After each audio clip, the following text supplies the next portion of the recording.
ரொம்ப கஷ்டப்பட்டு நாங்கள் குழந்தைய கூட்டு வந்துட்டோம். ஒருவேளை அவங்க காசை ஏற்பாடு பண்ணிட்டாங்கன்னா எங்களால் எதுவும் செய்ய முடியாது. அருண் காசு கொண்டு வர மாட்டான். அவனால கொண்டு வரவும் முடியாது.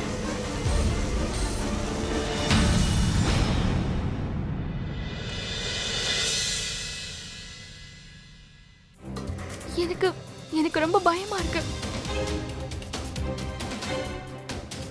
ஏற்கனவே லேட் ஆயிடுச்சு, நீ பேசாம தூங்கு. நான் போய் அந்த கௌசல்யாவுக்கு ஃபோன் பண்ணிட்டு வரேன். ஆதித்யா எப்படி இருக்கான்னு கேட்டு தெரிஞ்சுட்டு வரேன். ம், ஆ, சரி, நீ தூங்கு.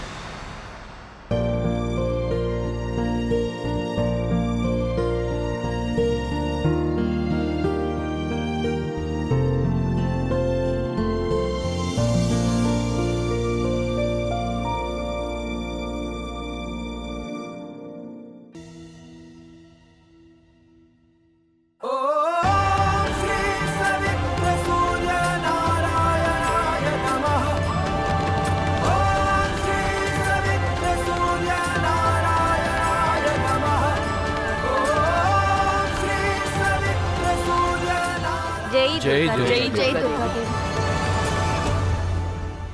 இந்த துர்க்கையம்மன் தான் உங்களுடைய வாழ்க்கையில சந்தோஷத்தை கொண்டு வரணும். ஆக்சுவலாக விஷயம் என்னன்னா, இப்போ இந்த காலத்தில் சொந்தக்காரங்களை யாரும் உதவ மாட்டாங்க.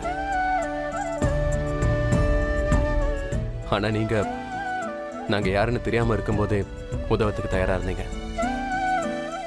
ரொம்ப ரொம்ப நன்றி. நாங்க 2 பேரும் உங்க குடும்பத்துல உள்ள எல்லாருக்கும் ரொம்ப நன்றி சொல்லிக்கிறோம். அப்போ நம்ம கிளம்பலாமா? நாங்கள் வரோம். நல்லா இருங்க, சந்தோஷமா இருங்க.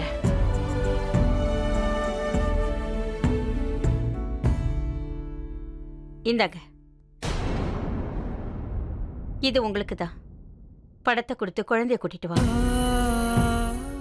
ஆனால் நாங்கள் இந்த பணத்தை உங்ககிட்ட எப்படி வாங்குறது? இதை வாங்க அப்படிலாம் சொல்லக்கூடாதுப்பா. இது எங்க எல்லாரோட சார்பா குழந்தைக்கு ஆசீர்வாதம் நினைச்சுக்க.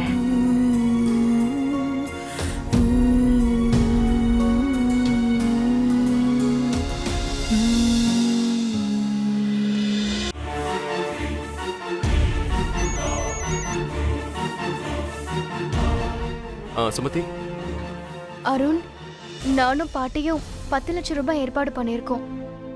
அப்புறம் மல்லிகா அக்காவும் கொஞ்சம் பணம் ஏற்பாடு பண்றேன்னு சொல்லிருக்காங்க. ஆக்சுவலா இது ரொம்ப நல்ல விஷயம் சுமதி. அதுவும் இல்லாம எங்க கிட்ட இப்ப 5 லட்சம் ரூபாய்க்கு நகையும் இருக்கு. சோ பணத்தை பத்தி பிரச்சனை இல்ல. பெர்ஃபெக்ட் அருண். அப்போ நமக்கு ஆதித்யா திரும்ப கிடைச்சிடுவான்ல? சரி, நானும் சௌமியாவும் சீக்கிரமா அங்க வந்துடுறோம். ஓகே அருண், அப்போ நான் உங்களுக்கு அப்புறமா ஃபோன் பண்ணி பேசுறேன். என்னாச்சுங்க? சௌமியா, பண பிரச்சனை தீர்ந்துருச்சு. நிஜமாவா? ரொம்ப நன்றிமா. நீங்க தயவு செஞ்சு மன்னிச்சிருங்க. அது என்னன்னா, சாமியோட அருளால எங்களுக்கு பணம் கிடைச்சிருச்சு. இப்போ இந்த பணம் எங்களுக்கு தேவைப்படாது. இந்தாங்க.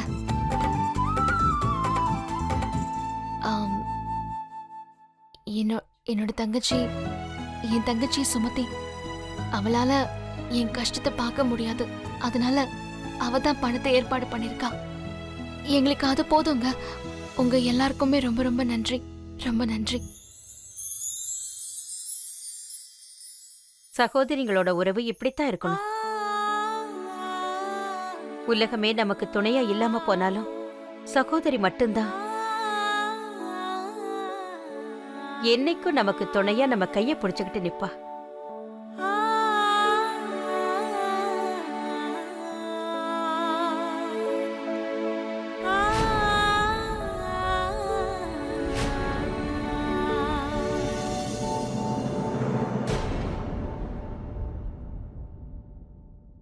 சரிங்க, நாங்க கிளம்புறோம். நான் ஏதாவது தப்பா பேசியிருந்தேன்னா என்ன நீங்க மன்னிச்சிருங்க. அப்புறம் மகேஷ், ஒரு விஷயத்தை மட்டும் எப்பவும் மறக்காதீங்க. என்ன நடந்தாலும் சரி, உங்க மனைவிக்கு நீங்க தான் எப்பவும் துணையா இருக்கணும்.